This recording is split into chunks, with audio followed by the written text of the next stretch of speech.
Finally guys আমরা চলে এসেছি আমাদের গলাশিবগঞ্জ স্ট্যান্ডে। তো দেখতেই পাবেন যে আমি আর আমার কাকুর ছেলে প্রিয়াংশু প্রামাণিক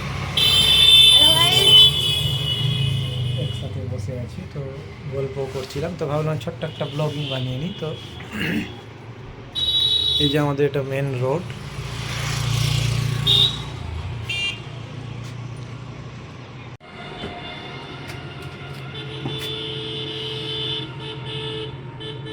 এটা হচ্ছে আমাদের ওই মেন রোড গলাশিবগঞ্জ,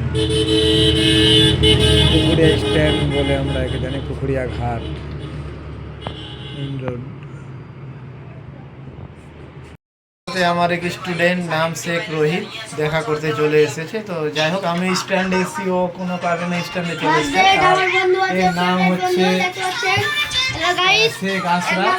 আশরাফ এসেছে দেখা করতে। তো ভিডিওটা দেখো, লাইক করো বেশি।